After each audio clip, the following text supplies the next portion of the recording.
Welcome to the KP Podcast, where we talk about the business of real estate. A podcast about leveraging opportunities, growing your business, and experiencing financial freedom. Here are your hosts, Keith Anderson and Peter Cambukos. Welcome to the KP Podcast, guys. We're coming to you live today from the forum. You guys are going to be getting this the same day we're doing this. And so, Happy New Year, man. How you doing? Dude, it is good. I did the first workout of the year today for me. Well, you're slacking. Today's the 4th over No, there. well, But I'm glad to see you at it. It ended on a weekend, right? So it ends on New Year's Eve was Saturday night. Yeah. So first day is Sunday. There's no way in hell I'm going to work out on Sunday. So I'll tell you, we talked about that, right? So I went to the gym on Sunday. Was and dead. It was empty. Yeah. And we were like, there was nobody there. Let's be honest. Diet always still starts Monday. Like no matter if the New Year's is like the epitome of the world would be if New Year's Day was also on a Monday, that would be the busiest day on the planet. Next year. Which right? is next year. Yeah. So watch out, gyms, because that's going to be the day. But this year, Tuesday, Wednesday, we'll figure it out. Slow start, but we're in. Yeah. And it's Happy New Year 2023, guys. I would like to say, being in Arizona, we are super lucky in that 70 degrees. Well, not only that, but we get to watch the ball drop in New York at 10 p.m. our time. We go Happy New Year, and old guys get to go to bed. This is sad because me as a younger gentleman here, I like staying up till midnight playing games. Everybody else wants to go home at 10, and it's like, I used to, but now I'm just like, you know what? Lame. I'm ready to go to sleep. With that, let's get into our 2023 prediction show. Some of you guys know this, some of you may not. First show of every year, we do the predictions. First, we're going to look back and see how did our predictions turn out from last year. Because I'll tell you, 2022 was kind of a crazy year. We did not expect necessarily what happened. There's a lot of sideways action here, if you will, like little out of nowhere. I feel like this is kind of a reoccurring theme. Like we weren't expecting COVID to hit, and that one screwed up our prediction show. And then we go into the next year, and now we're like, we knew at some point it would happen, but we couldn't predict when. I mean, some of these turned out pretty good, I gotta say, but. Dude, these last 3 years, we're living through some interesting times, as we keep saying. But let's jump into this, guys, and go over. First, let's review last year's picks and see our predictions, I should say, and see how that worked out. So we have broken it into 3 categories. First, we had our locks of the year. We had our bold predictions, which were a little bit out there. Then we had a fun one. I'm going to kick it off with the first lock from last year. My prediction was that rental rates in the Phoenix metro area will rise more than home price appreciation. No. That was half and half. It was iffy.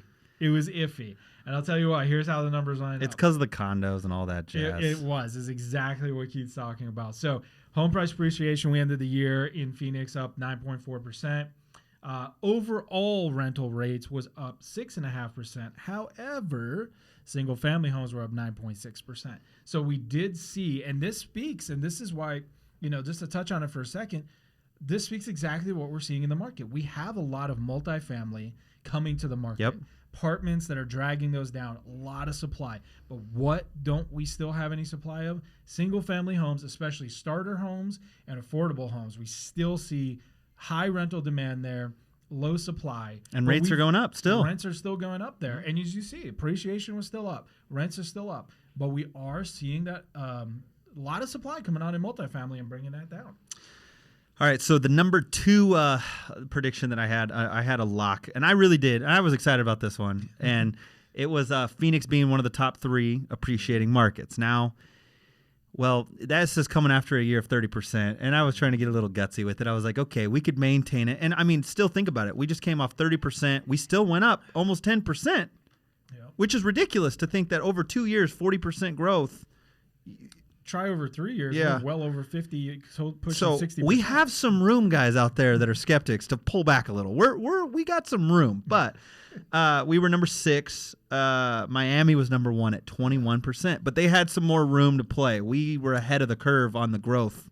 We hit it sooner than they did. Absolutely, and we talked about that earlier last year, where we had talked about who was going to be the number 1. Because remember, Phoenix was number 1 the year before. So Yeah. 2021, Phoenix was number 1 in appreciation, over 30%. I remember we actually talked about. We knew it was Florida somewhere. Florida. So was Miami going to makes be there, sense. and Tampa was number 2. So Florida Yeah. had number 1 and number 2, and we talked about, we saw all the migration happen, all those people move up there, and they were still lagging in those prices appreciation. So we're like, hey, Florida is probably going to take that top spot. They ended up taking the top 2 spots. Yeah, when we take out all this of year. Florida, I'm in. We got it for 3, so Florida doesn't count. It's That's still It's I don't its know how your own- math works. there- But if you take out 1 and 2, you that's still know number you 4. know they're just trying to set off an eruption or something, earthquakes along that panhandle right there, just separate from the whole rest of the country at this point. I mean, So they'd probably be happy with yeah, that. so they just want to be the Florida Islands, like they just want to extend. So Okay. So let's go with our third lock from last year. We will hit an all-time low in inventory in the Phoenix market. That was a pretty easy one, and that was correct. but also messed up because in the same year, you hit all-time lows and completely quadrupled yeah, in absolutely. 1 year's Absolutely. time. So that's what happens. But yeah, we nailed that one. That one we hit Yep. 4,200 active listings roughly in February, which was all-time low for our Phoenix market. And just like you said, and then by the end of the year, we quadrupled that. Back down now as we're sitting here, and we can talk about it because, like I said, this is going out today, same way we're recording it. As of last night, we were just over 16,000. So think about that. Whew. We went Quadruple. in less than 400% increase. in less than 12 months. We went from 4,200 to just over 20,000 to back down just over 16,000 in 11 months. That's Like, crazy. you want to talk about volatility? Well, no, it was less than that. Woo. It wasn't 11 months because we would have been low Yeah, this inventory is- early quarter, right? I'm saying this was in February, and we're in January now. So, yeah, 11 months. Yeah, okay. I guess that makes sense. Yeah. Well, I just think it's crazy that much volatility in 1 Yeah, year. that's it. That is a That's lot a of roller volatility. coaster. A lot of volatility. All right, so here's one that I predicted, but not strong enough apparently. Yeah. I should have took a way stronger push on the money line here. This was like This was like you were predicting the over, and Dude, you're like, I'm starting to think that you messed up a word here, so I'll tell in a sec. So Okay. I predicted that rates are going to go up at least. It says 3/4 of a point, but I meant 3 points. Oh, I so see. I was trying to be really bold with my lock, but I didn't. So I said 3/4 of a point. So we were at about 4%. I was thinking, yeah, we'd be 4.75. We'd be in there. At least. I was like, we'll go up at least. I was too soft with it since we are now up over 7%. So my 3 points would have worked, yeah. which I is mean, ridiculous. That's doubling it pretty and much. so once again, so you think about this is what we talked about, guys. How many times over the last couple of years have we hit all-time records? So we hit all-time lows in inventory. We had record appreciation. We've hit the highest, or not the highest, I'm sorry, the fastest increase in mortgage rates ever. Again, so another all-time record. Because like you're saying, we're talking about 3/4 of a point, 1% maybe. And here you go, and we're up almost over 3% in a year. Rates nearly doubled. We have never seen an increase that quickly. That quickly. That's never happened before. So again, all-time records here. So let's move on. We'll go through these a little bit quicker here with our bold predictions.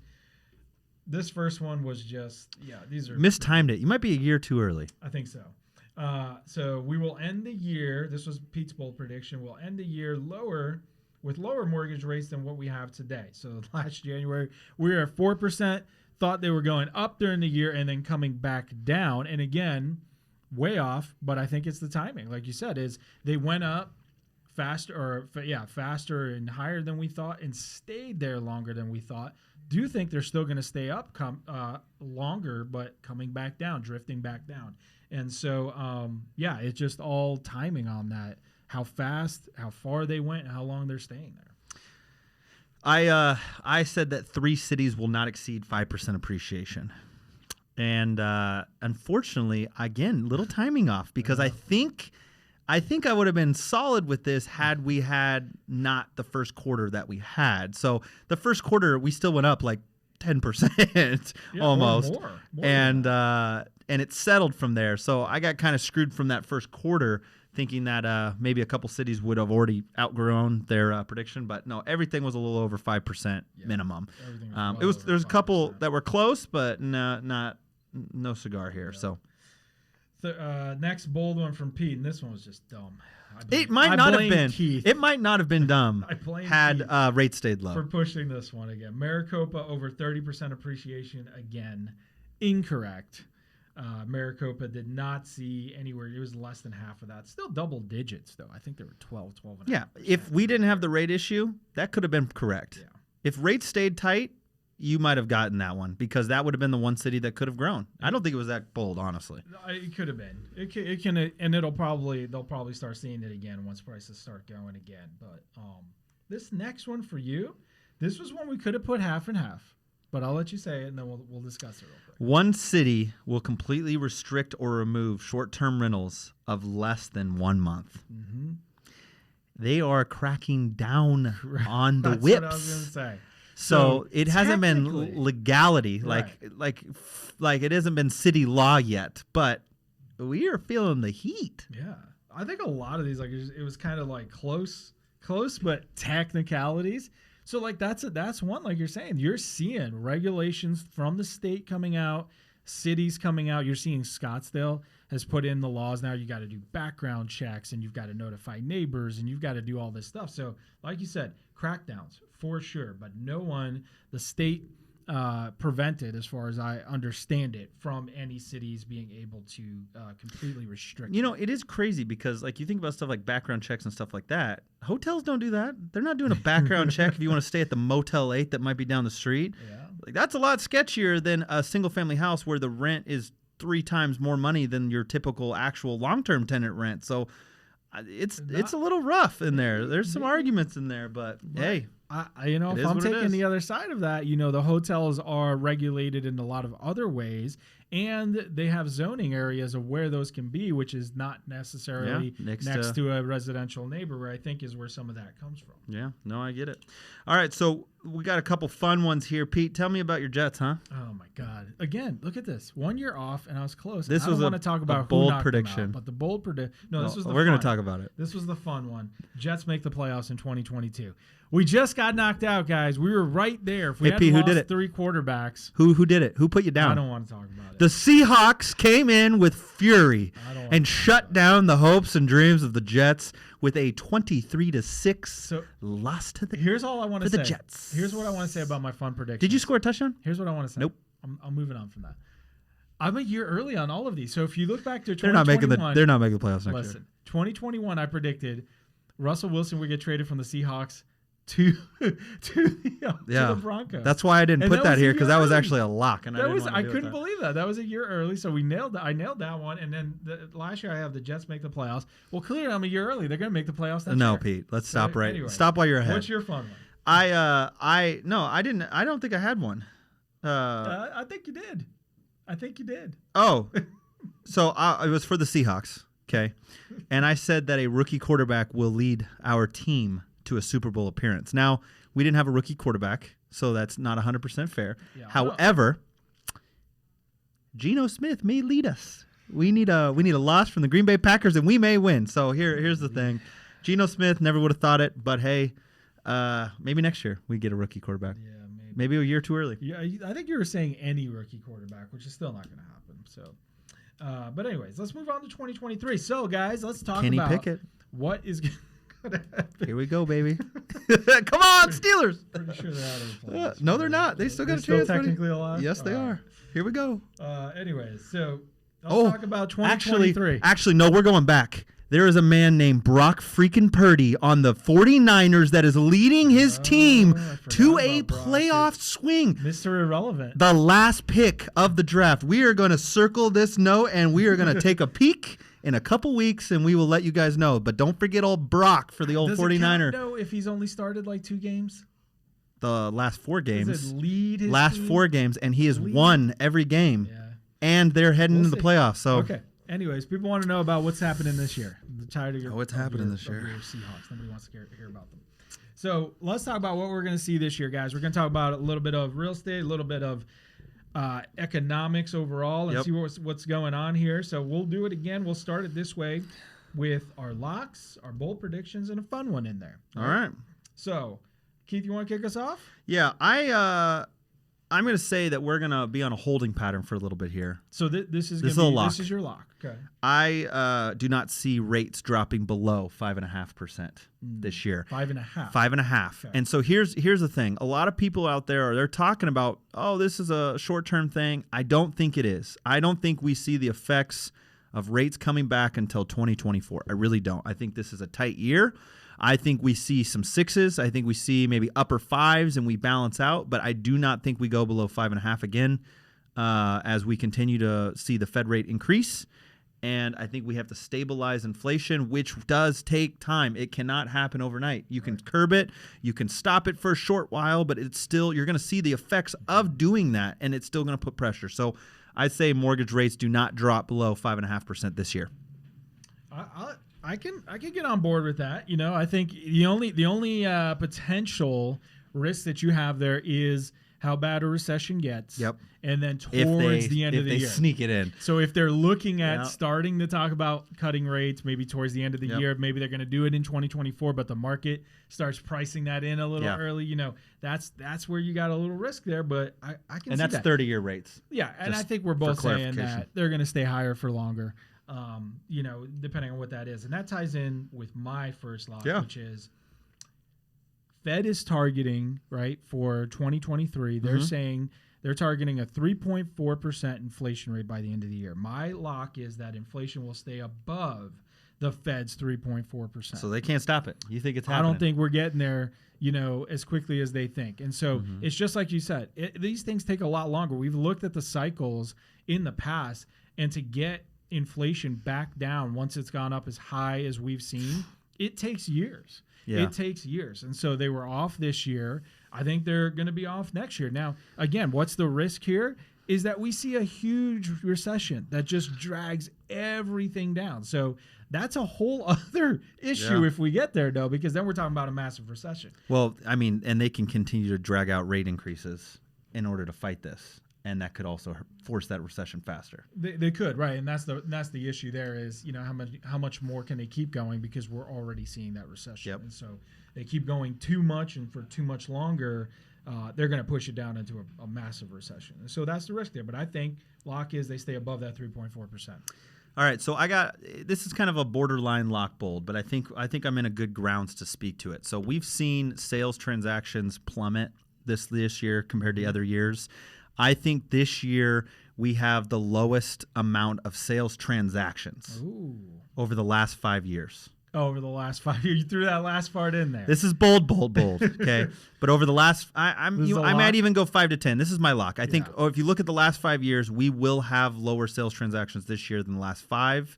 If you go back 5 years, I mean, you're talking about 2017, 2018 area where we might be tight with that, but I think we're going to be under that. It's my lock. You want to go borderline bold?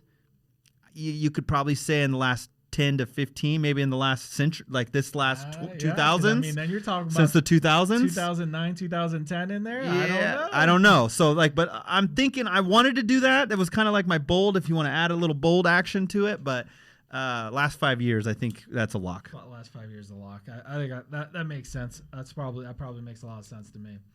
My second lock is going to be again a more of an economic one here. Okay. Stock market. We'll say S&P 500 to be exact. We'll have back-to-back down years. Wow. For the first time in 20 years. Going bearish, are we? Going bearish. So it was down about 14% this year. And Okay. I am saying we will have another down year in 2023. The last time we had consecutive down years was 2000, 2001. Do we see COVID lows? COVID lows as far as the S&P. S&P. That's 300, right? You want me to go in with my first bold one? Well, I mean, I don't see this as a bold one on your list. Do you think I say we do. we see COVID lows? I think we do. Do you think the S&P drops below what it was? This is a bold prediction out there, viewers, so don't be selling some shorts or whatever. But you think we're lower than we were in March of 2020? That dip? I think we get there. Whether it dips This a year. little, yep. Whether it dips a little bit below that, Comes back or yeah, whatever. I But you don't think we know. touch below than that, I think mark? I think we touched that. Wow. I think we touched the March, the COVID lows, and probably dip a little bit below. And there's, for those of you that know me, I like to dabble in that world and have for a long, long time. And I think when you're looking at, we're just getting started in this first quarter with that earnings recession. We were just talking before we went live here about the layoffs we're seeing, the earnings misses that just started in the last quarter, and they're coming and they're not priced in yet. When you look at what they're pricing and you look at the forecast, they are not pricing in that recession. They are not pricing in all of those earnings being revised down, which is why I say when we price those in, and eventually they will, and I think that's going to happen in the first half here, I think we'll touch those COVID lows. I'm with you. I mean, it'll be interesting to see. I think it'll be a dog fight, but that's a little bit more of that bold for sure. All right, so I got one of my bold prediction. Let's hear it. Gilbert sees the biggest drop in price average. Ooh, wow, the biggest drop. I think it's Gilbert, because I think Gilbert swung higher and faster than some of the surrounding markets for what it is. Yeah. So I think Gilbert feels the pressure the fastest this year, and has that highest price drop average. So if you look at I think we do see a negative loss next year. On a percentage basis? On a percentage basis, right? So clearly Scottsdale dollar-wise might take a bigger hit, but like percentage-wise, I don't know. I think they may swing still. So I'm going to pick Gilbert and I'm talking about, I'm going to add in a little push of cities with over 150,000 population. Okay. Because I don't want to include the Buckeyes or the Maricopas or anything. They may take a big hit, but I'm talking about the cities. I'm talking about Gilbert, Chandler, Phoenix, the larger Peoria, cities. like some of these bigger cities. Yeah. Okay. I can see it, because that's where I was going to go is, you're going to see I don't want to deal with the lower ones. I was going to say, you're going to see some of those outskirts. Florence, Casa Grande might drop significantly. Yeah, you got to remember, you got to have distressed sellers. And if you've got lower income areas, South Phoenix and different places like that, you might see some drops, some percentage drops where people are hurting. So, okay, that one's interesting. So let's tie that in to my first bold prediction. So we're seeing all this stuff. In fact, I just got a video about it this morning, predicting these stock market on the brain over here. They got the real estate crash, the 2023 crash, double digits down, headlines out there, 20% down. I say Phoenix Metro does not see double-digit price declines this year. We will see, as we've said many times, prices will come down. Yeah. But I think it will stay in the single digits. So we could both hit these. Yeah. Gilbert could be the highest at like 9% or something. Yeah. And the rest of Phoenix average could be like 8.5, 7. Well, or it could be, Gilbert might be in the Gilbert might be 12. Right. I was going to say they could be in the double digits and the whole Phoenix Metro might still be, 9% or something. That's interesting. All right. I like that. We could both win that one. Okay. Number 2. This is a bold, it's in the real estate industry, but not tied to numbers. I think 2 massive real estate companies go down. Real estate brokerages. Okay. So actual broker registered companies. Okay. They either go down, they merge, or bought out. One of the 3. So I'm talking about the Remaxes. I was gonna say I'm talking about the Century 21. Talking like a top 10 inside. I'm talking about a Coldwell, Realty Executive, somebody like that. Yeah. 2 of those fish this year. This is bold. I should have probably said 1, but I needed it to be bolder. 2. Bolder, dark roast, bold. I could see that. I mean, there's probably 1 or 2 I have in mind. I think one will for sure. And it may coincide with one of the companies you're about to say. Yeah. So why don't you share it with us? And that ties into my second bold prediction here, which is Opendoor gets bought out this year. We've talked about on previous shows, because the question was out there and the CEO stepped down. They're losing money. Stock went under $1. Did you see that? You know what I mean? So he's getting tempted, but now he's starting to swing the other way. Well, and then the questions started coming to Opendoor. Are you guys going bankrupt and what's going on there? I say they get bought out. I don't see them folding because I think somebody wants the platform. So I think they get bought out in 2023. Yeah, I think they could. Now, does pride come before the fall? Do they just eat it and they don't get bought because they just can't? There's those issues there too of someone not taking them on. It could, but I think with all that debt that they have Oh, and being a public company, Those owners are like, I think I need my money back. They're gonna push them that way. All right, and say, okay. You know what? This is what's happening. Okay, so well then those are some good ones. I got my fun one. All I right. typically would go football, and everybody would like to say, "Hey, Seahawks will win the Super Bowl next year with a great defense." You know, I've also thought about, does Pete Carroll get fired this next year? Who knows? A little side bold. No, He'll be there till he's. this is what it's going to be. Tom Cruise is going to come back top of the charts, best actor. Oh, he's gonna win the He's Oscar? going to win an Oscar for best actor 2023. I don't even know what movie it's going to be, but I have a fun bold that Tom Cruise is going to show up and say, "What's up?" Is Top Gun? Was that? Did they already do? I don't follow that. I don't know. Stuff. I haven't Like, is looked at that- it. would He be should get it for eligible? top, but I think Miles Teller actually deserves it more than Tom Cruise. So I don't know. I think Tom Cruise is going to come on the scene. Maybe it's a new Mission Impossible. Yeah. It's something's going to happen. I mean, He's getting to that next tier. You know what I'm talking about? Where actors are like, they're good at their age for so long, and then all of a sudden they got to jump into like the Morgan Freeman age, that next range. Tom's almost 60. yeah. I was gonna say He's almost 60. Except the problem is he still looks like he's about 40. You got but- like the Robert Duvall, like they Yeah. leaped that year, so that's Tommy this year. Will Smith was on my radar too. He's got a leap, but I haven't seen him in a while. Well, I don't know what he's doing. He's trying to get his life together. He's mad at Chris Rock. That's what it is. He's just staying out of the industry. All right, I'm gonna finish it up here with my fun one, Oh, and this is I bad. am going football again. We're not going to, but we're gonna do something a little bit different. I'm going back to the quarterback trade. Okay. Because this is gonna tie in with my team here. Okay. Derek Carr will be traded to the Jets. And you know what? I'm going to tack onto that because that is interesting. I think it could happen. That's a He's fun going bold. somewhere, right? Okay. I'm going to add on and say that they still don't make the playoffs. Oh my God. Okay. All right. You get Derek Carr. Anyways, Hear me out, but Derek Carr had a great defensive line. He had Devontae Adams, he had a star-studded team. okay, They Garrett Wilson's no still Devontae Adams, but he's couldn't. pretty damn good, and we have a defense that's way better than the Raiders. Let's stop. Let's stop while you're ahead, okay? Anyways, guys, all right. So 13. looking forward to a good 13 years, no playoffs. Looking forward to a great year here in 2023. We'll keep coming back at you guys with some updates and things going on around here. I would say, we are going to have a down year here in Phoenix, like we said. It's going to be a challenging year, but don't let all the fear mongers out there scare you guys. Things are still holding up. Just like we said, I mean, look, we ended up, they'll have say that this year was terrible. Phoenix was still up 9.5% or whatever it was for the year. Just think about it, guys. Do you want to buy a stock when it's the most expensive? Or do you want to buy a stock when it's on its way down a little bit? You get a little deal. This might be your chance at a little liquidity, saving up, buy a deal where we haven't had deals in a while. So keep your eyes on that. Oversee some of the rates. Yes, there may be some issues there, but buying opportunities are always available in every market, in every condition. So think about that, guys.